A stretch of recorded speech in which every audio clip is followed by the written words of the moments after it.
Welcome. It's another edition of the Chuckie Seymore blog of the week of August 25th, 2025. And the No Lips, No Teeth, the original one, and No Lips, No Teeth, Chapter 2.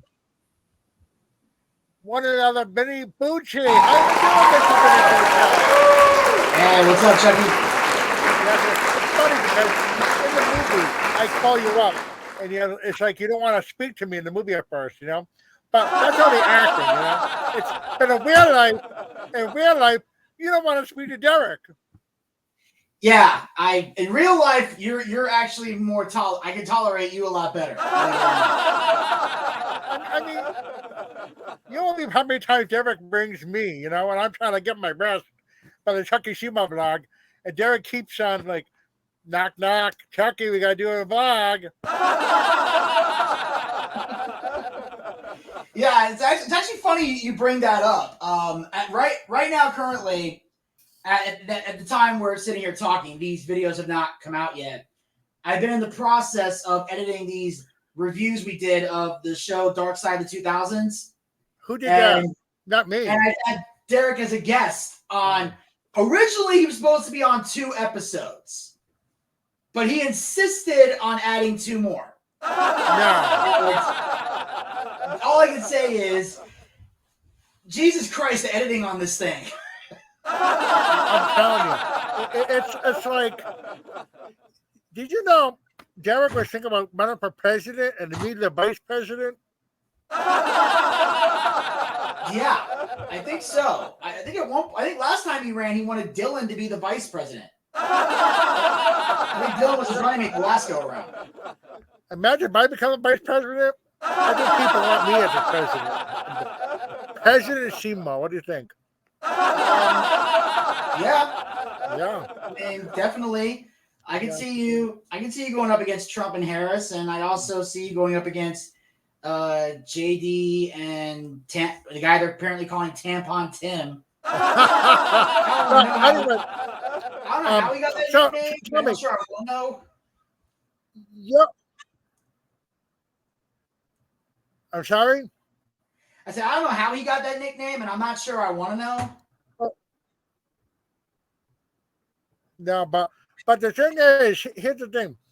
So you do the Booch cast. Yes. You're a long-time wrestling podcast, right? Yes. And what wrestler is your favorite? Ooh. Well, it depends. Are we talking currently or all time? Both. Well, currently it's LA Knight. I love the fact that he's the United States champion. Now? He's the United States champion right now. He just won the title at SummerSlam and the beginning of August. He won the championship. So, obviously, huge fan of his. Love the push that he's getting. Look forward to seeing him eventually become the world champion. But I know with the way the main event scene is now, LA Knight's not going to be there anytime soon. So the U.S. title is a perfect spot for him. But if I had to pick of all time, I got to go with the Macho Man Randy Savage. He was my favorite. I mean, I was a Hogan fan, like a lot of people. Obviously, Ultimate Warrior as a kid before people found out what Warrior was really like. But I will say Macho Man was my favorite. So I got to go with the Macho Man Randy Savage. The ooh yeah, dig it. So the thing is, here's a good question. You've been in a lot of Derek Shapiro movies, right? Mm-hmm. No Lips, No Teeth, No Lips, No Teeth, Chapter 2. You've been in a lot of other movies. What's one of your favorite Derek Shapiro movies that you've been in, and why? Wow. That's a tough one. I would probably have to choose. To me, the first one's the best. Which one? Case of the Radio Show host. I always think that's my favorite. Derek actually said to me up there, he might want to recreate that. I mean, maybe. I mean, I always thought about, there was like a spinoff or something. but his 2 YouTubes got deleted. So his 2 YouTube got deleted. So the quesadilla shows no one new now can see the old one. So he wants to recreate that one. What do you think about him recreating them? Because it's not on YouTube anymore. Well, it is, obviously. I just think that obviously there's some things we would have to change in the scene, because I don't know if Rich Productions would let us back in the building, because I know Derek has not been anywhere near there for as long as I know him, unless they're cool, unless he's on good terms with them still, and maybe he wants to go back there to shoot it. I don't know. Derek said he spoke to the owner, but the thing is, he said that he would think to use your studio for the studio. We could do that too. Obviously, I have to clean it up. You'll have to forgive the mess for the people watching. I've been working around the clock on videos, and cleanliness has not been a thing. So I've lived in this studio for the last several months. I've been in here working on content. Hold on, I'm going to try to reconnect. I'm going to try to connect to another mobile thing, because we're connected to 2 Wi-Fi's over here. One Wi-Fi is going in and out. So just bear with me for a sec. I connected to the Wi-Fi over here. Being in the basement is tough. You know? What? Being in the basement is tough. Derek calls over here in the basement, and the basement doesn't have Wi-Fi. I see. So, also, you interviewed a lot of guests in the day. Who are your favorite guests you interviewed? My favorite guests? Wow. Well, to really look at that, I have to really go back in time, because even though now currently the Booch cast is centered around wrestling, it wasn't always that way in the beginning. In the beginning, I was very much it was mostly like a blog, just random talking. And then then eventually I started interviewing guests, and it evolved. So it's evolved over time, because for a period of time, before we started being a wrestling-based podcast, we used to do everything. It used to just be a random podcast where I would just like blog about shit. And eventually I would go into interviews and start interviewing people. Then it became a live radio show. Then eventually I started segueing over to more wrestling-based, because that's where I'm at. So I've had a lot of guests over the years. I'd probably say Buff Bagwell was one. I have to say a comedian friend of mine, Christian Saslow, was one of the best interviews I ever done. We had one interview that we recorded, and then the audio disappeared, so I couldn't air it. So I had to re-record with him, and the second time was just as good as the first. So now you said Buff Bagwell. Isn't he a bagger? And he bags very well at a grocery market? No. Buff doesn't work at a grocery store. He's a legendary professional wrestler. Oh, okay. But I got the name, you know? Yeah, but so I interviewed him. Burt Kreischer's another. The Machine, that was awesome. You know, because especially now that he's such a mega star. You know, I was interviewing him back when he was still touring and doing clubs, before he started filling out arenas. Now, we got to take a break. We'll be back. We'll play a Chuckie Seymore song, and we'll do the trailer for No Lips, No Teeth, Chapter 3 again. Chapter 2. And we'll be back with Vinny the Booch Bucci. Okay, Vinny? Okay, sounds good. Chuckie Seymore here to tell you No Lips, No Teeth Chapter 2 is out now on Movie Internet Channel.yodersite.com. Derek Chappelle plays me for some reason. It stars me as Chuckie Seymore, and of course Derek's son Bibba. Thank you, Dallas. Chuckie, yes. Go for your audition. I will. I just want to thank you so much for giving me a lot. Yes. Also, it stars Derek Chappelle as Frank with Dylan and Terica, newcomer Terica.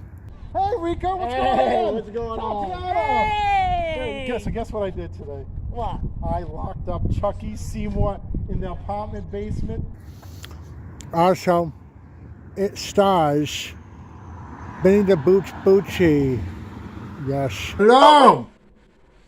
The hell is a video call? What the hell is this? It's me, Chuckie! I'm sorry, who? Chuckie Seymore. Oh my God, no. And of course, it stars Serenity Bowes with, of course, Rachel, newcomer Rachel. Chuckie's friend. Chuckie friend. You're Chucky's friend? Chuckie friend. Also, don't forget, Daniel Quick is Dr. Jalapeno. Hey, where you been? You know, I've been locked up in the basement.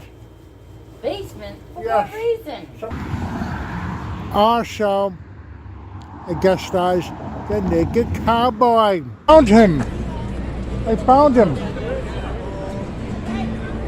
Naked Cowboy. Chuckie Seymore here. Chuckie Seymore. Kakishima, Chuckie Seymore. Kakishima, Can you do a song, Chuckie Seymore? Kakishima, Kakishima, Kakishima, Kakishima. And also some great tracks. Storm Reimagined by Melissa Bowes.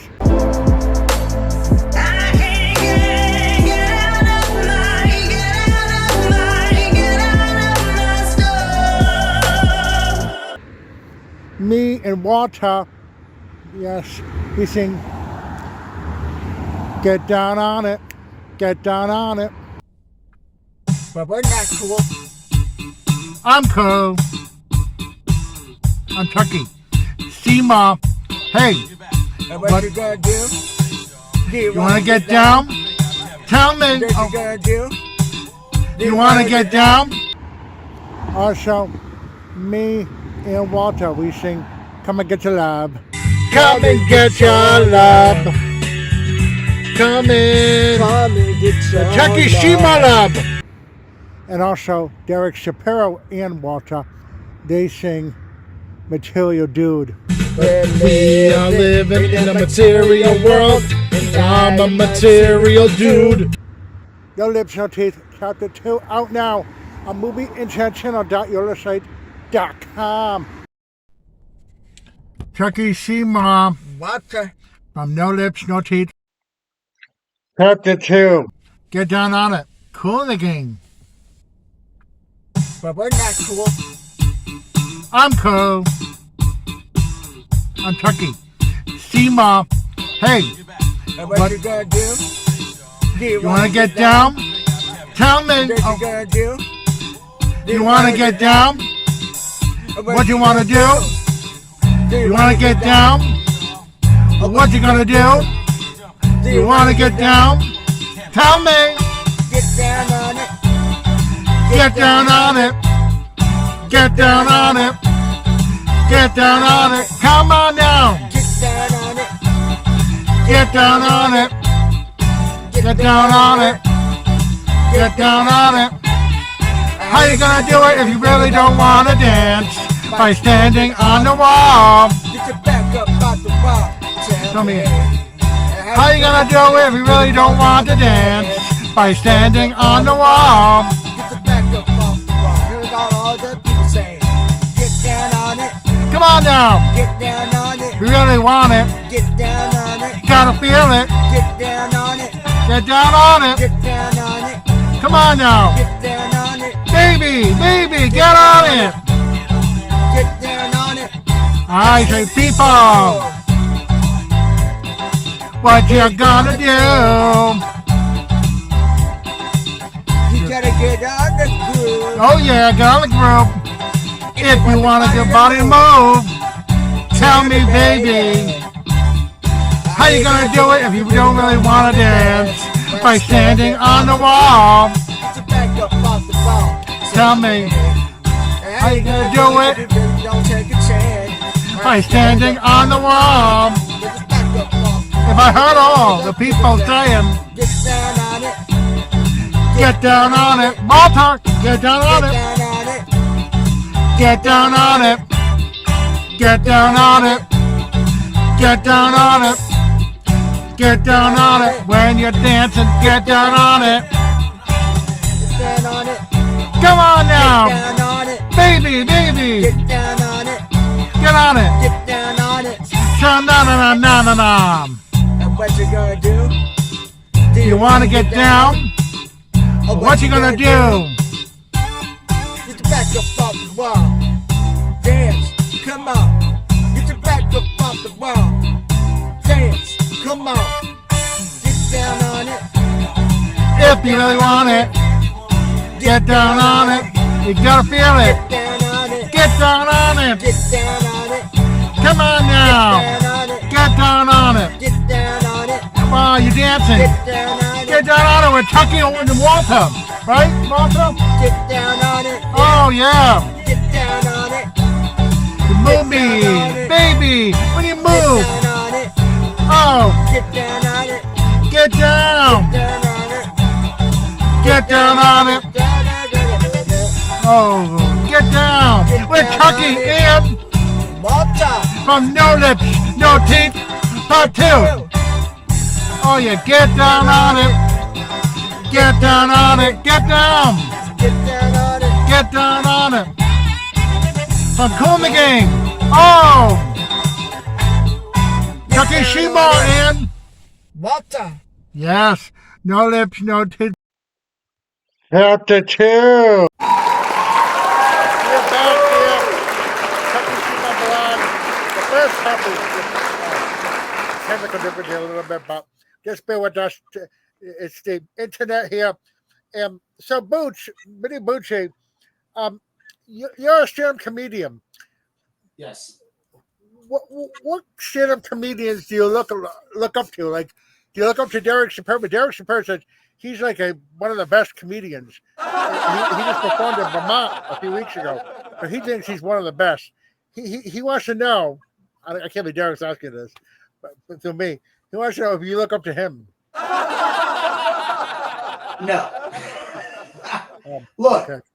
Derek has a brand of comedy. He does the comedy poetry, and Yeah, but he actually just stand up in Vermont there a few weeks yeah, ago. he did. Yeah, he told me recently he did actual like legit stand up, which I thought was good. And obviously I didn't see it. If they enjoyed it, congratulations. You know, obviously I want Derek to do well, but as far as looking up to him, no, I don't. He is not a comedic influence on me. I have had comedic influences over the years, many different ones. I have to say my top 4 would have to be, the first is Andrew Dice Clay. I worshipped Andrew Dice Clay, one of the funniest guys on the planet. Can't wait to do a Dark Side of Comedy video on him. I saw the episode they did, and I plan on not ripping Dice apart, but ripping that episode apart for all the woke people that were on it. That's another story for that day.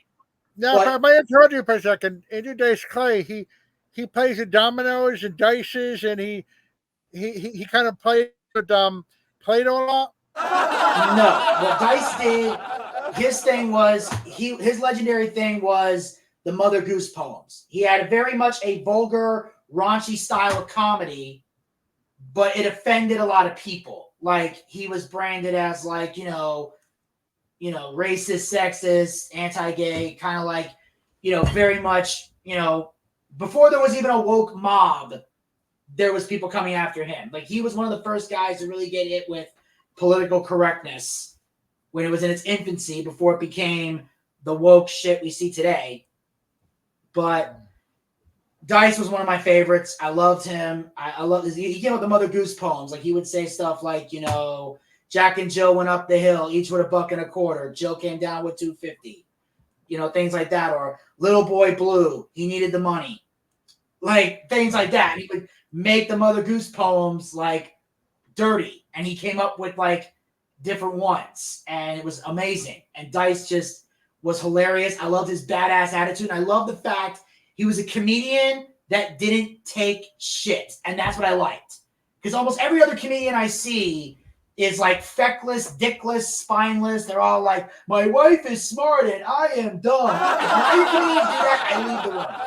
If I'm at an open mic and I'm watching a comedian, I immediately get up and I walk out the door and I go hang out with the comics outside. I can't listen to 5 minutes of that crap. Hey, by the way, I have one just like that. Mother Goose, and I saw a woman's caboose. Not bad. So I love Dice because he had the badass attitude. And the reason people liked him was because he said things that guys were thinking. Like, obviously, if you're married, you love your wife. But there are days where your wife annoys you and you want to turn to her and go, shut the fuck up. And Dice would do that and crowds would pop. You know, So and what girls about your second comedian? Who'd you? You said you have four, right? I have four. comedians? Dice is one. Number two, Robin Williams. Recently, they celebrated it's been 10 years since he passed. Mrs. Doubtfire. Yes, Mrs. Doubtfire. And Robin was an influence to me for a variety of reasons. One, I had a lot in common with Robin in the sense that we both loved comedy. We were both wrestlers in high school. So I kind of bonded over that. And also because, you know, I'm a Disney guy. I used to be a big Disney fan until Disney went woke. And one of my favorites was the genie in Aladdin. Was one of my favorites that Robin Williams did. And I've seen him as an actor. So I knew he was an actor. But it wasn't until 2002 that I learned he was a stand-up. That's when I found out, because when I was a kid, there's certain actors that I knew about, like Robin Williams, Eddie Murphy, Martin Lawrence, Jim Carrey. I knew them as actors in movies, but I had no idea they were stand-ups until the 2000s, when Robin Williams came out with Live on Broadway, when Martin Lawrence came out with Run Tell That, or when I started seeing the list of the top 100 greatest stand-ups of all time, and they started listing people, and I'm like, holy crap, they all did stand-up? So Robin Williams was another. And then also, before you go to number three, Derek Shapiro is off the screen. He's trying to give me two cards to ask you for a second. But he said, because he's the executive producer of the show, you know. So yeah. He says that Robin Williams did a good act together with Billy Crystal and Whoopi Goldberg. They did a phenomenal trio back in the day. Well, yeah, that's because they were doing the comic relief to help benefit the homeless. Yeah, and mostly Robin Williams and Billy Crystal and Whoopi Goldberg just standing there. Yeah. But also, Derek says you like one of the owners of Disney. He says he's one of the owners and you like him. Do I have him to blame for the woke shit? Derek says no.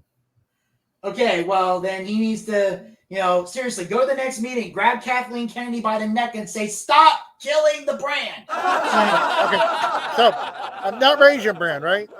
I like Raisin. I said brand, not brand. Brand. But anyway. Like Russell Brand? No, not Russell Brand. But yeah, so number three would have to be, and this is the guy who really inspired me to do stand-up, Dane Cook. Dane's my guy. He's one of my all-time faves. He's a chef too, right? Huh? He's a chef. He's not a chef. He played one. He played a chef in a movie once.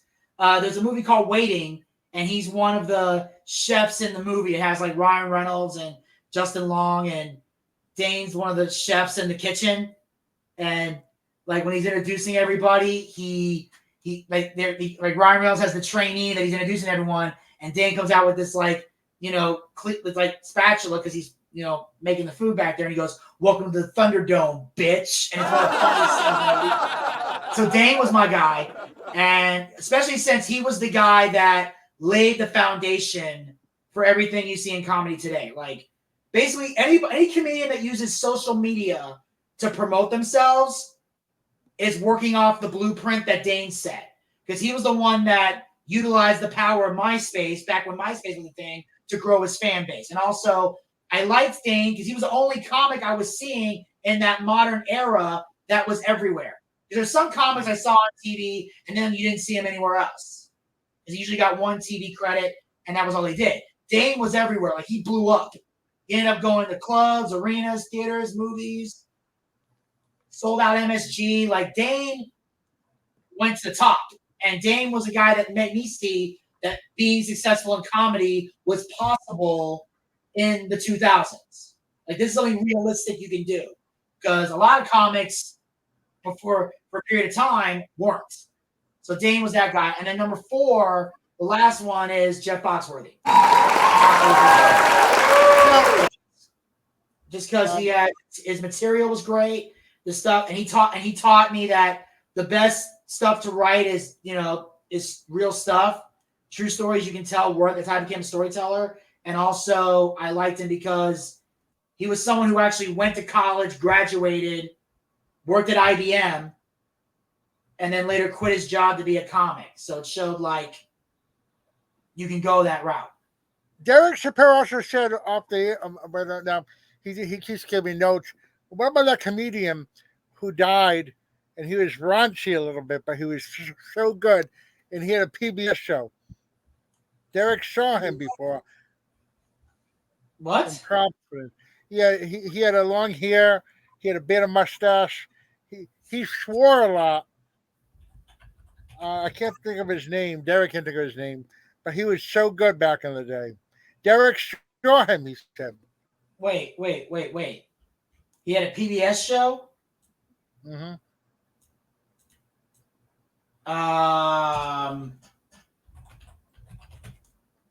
But he was one up there. Oh yeah, Colin.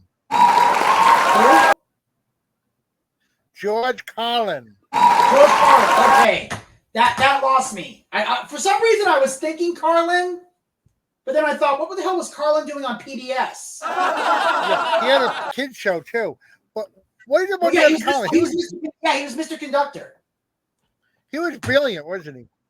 Yes, George Carlin was very brilliant. And I liked Carlin. I will say though, he repeats a lot of his jokes in his specials, which I thought was odd. Because I actually went through a moment where I binge watched. Because if you go on Tubi, you can watch them. I binge watched all 14 of his comedy specials, and he does a lot of repeating of certain jokes in his I might ask you, this new comedian out there now, and me and Derek like him, okay? And he's so funny, okay? And he recently purchased a house in Rhode Island. Did you know that? Matt Rife. Matt Rife, yes. He just purchased a house in Rhode Island. Can you believe that? Yeah, I believe it. He was based out of Atlanta. So what do you think about Matt Rife? I like him. At first, me and Derek like him. I always laugh. I say, ha ha ha ha ha ha. Most people know what to make of him at first because, he got famous from putting out, reels and on TikTok and Instagram and stuff of him doing crowd work. So he became known as this like crowd work comic. Even though there's a few comics that have done that, he just started posting a lot. And on the one hand, I have a love-hate relationship with what he did. Because on the one hand, I get why he does it, because he figures if they see him funny doing crowd work, it'll motivate them to come see him. But if he puts out comedy material, he's afraid people won't come because they've already heard the jokes. So I get that mindset. I get that.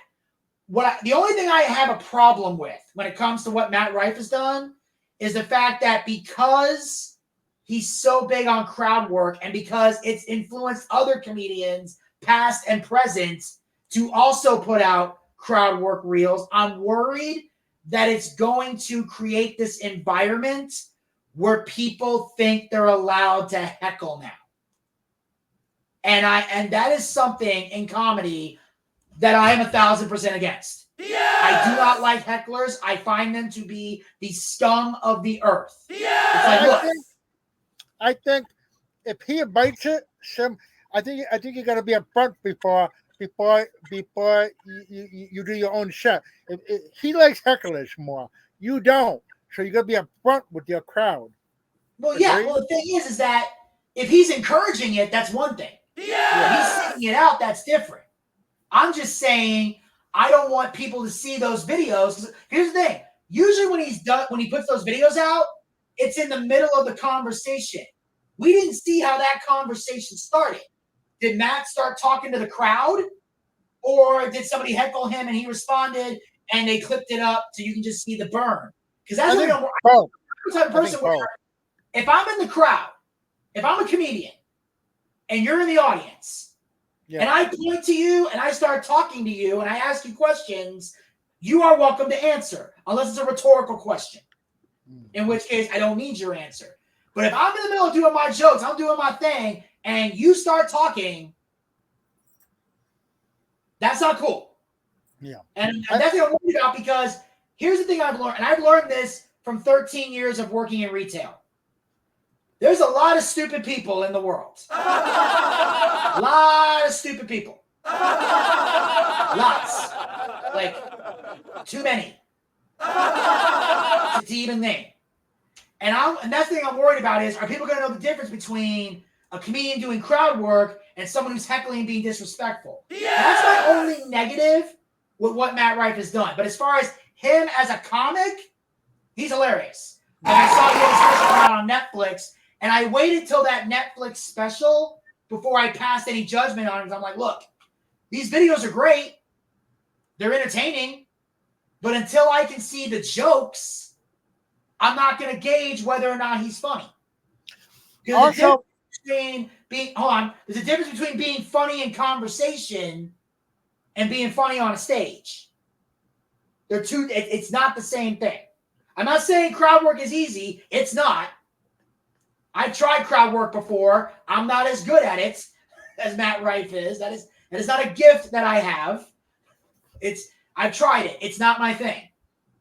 But I need to hear the jokes before I can judge. And I saw the material and I went, this guy's pretty funny. So I think Matt Rife is funny. It's just, that's the only thing that makes me nervous about the crowd work videos. I'm worried it's going to encourage people to want to heckle so they can get attention and be on TikTok.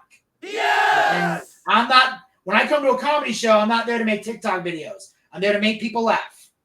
I'm there to entertain the crowd that's there. Unless I'm shooting a special or I'm taping something to put online for like an audition or something, that's different. But most of the time when I'm in a club, I'm there to make that audience laugh or work on material, depending on where I'm at. Now, I must ask you this question. Me and Derek, we discussed off the air about this. I must ask you. That recently, I saw somebody mention comedy shows are like almost dead because of the people take so many things seriously, you know, and or people can't handle jokes anymore, even with comedy shows, right?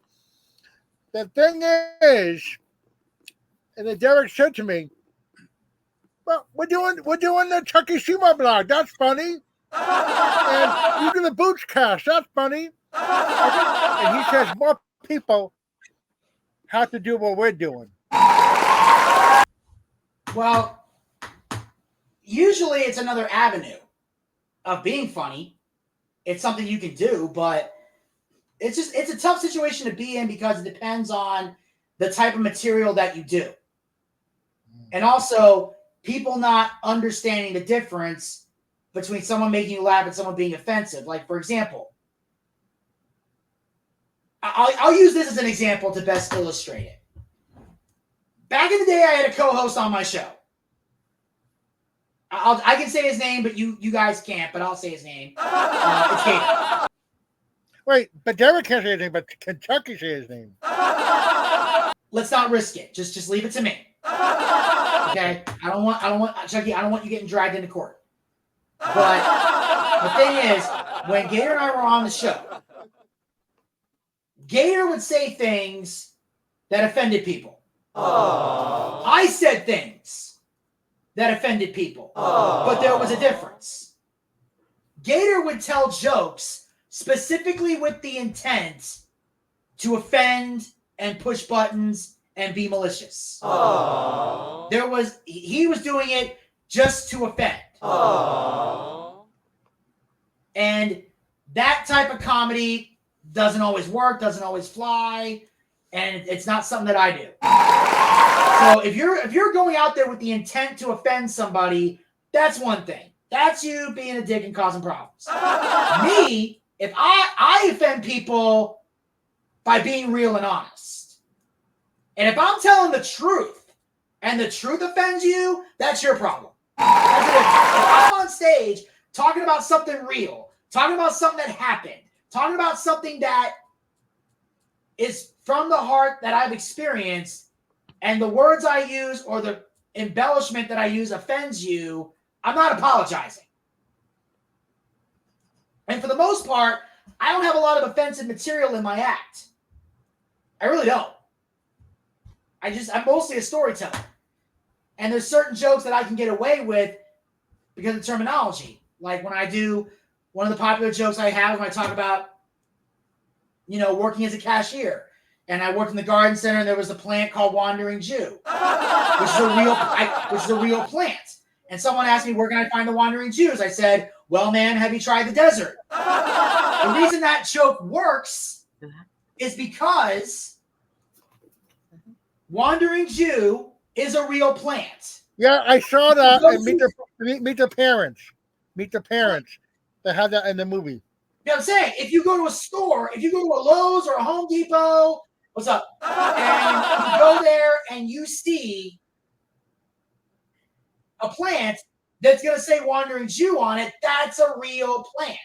Question. If Derek wants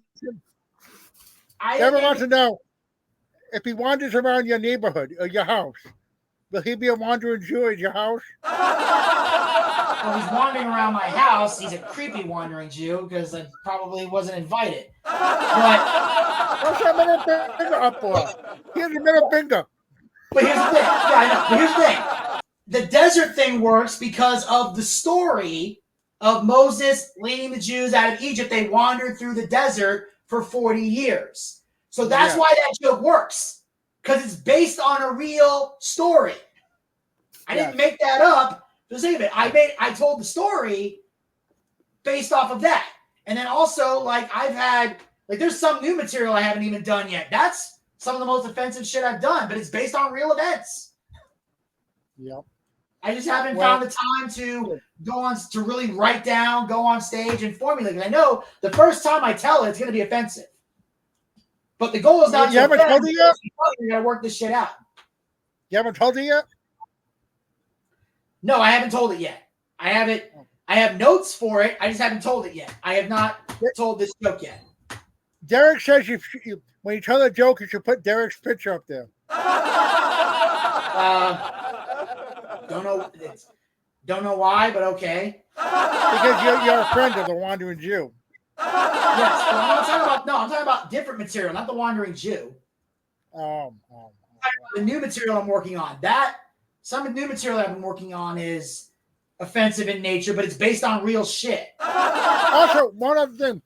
Derek puts your name in the comedy poetry. He says, my friend is Vinny the Booch. Do you like the movie Turner Hooch? Yeah. What do you think about that? He needs to update his references. Most people don't even know what Turner and Hooch is. I've never even seen the movie, and it's from my lifetime. Well, I mean, what? Oh, he says, my friend is named Vinny, and Fat Albert is not skinny. Or you could say, my name is Vinny. He's fat and I'm skinny. Something like that. Well, believe it or not, yes. Believe it or not, Vinny Booch, thank you for being on the Chuckie Seymore podcast. Where can people find your podcast? The Boochcast is on Spotify. That's the best place to find it. It's also on iHeartRadio. We're on Anchor, Spotify, iHeartRadio. You can find me on social media. It's Vinny Bucci on Twitter. At Vince. Sorry, it's Vinny Bucci on Facebook. At Vince Bucci on Twitter. At Vinny the Booch Bucci on Instagram. At Booch365 on YouTube and TikTok. I think Derek's daughter is here. You want to say Derek's daughter on the Chuckie Seymore blog? That's Derek's daughter. Derek's just hiding.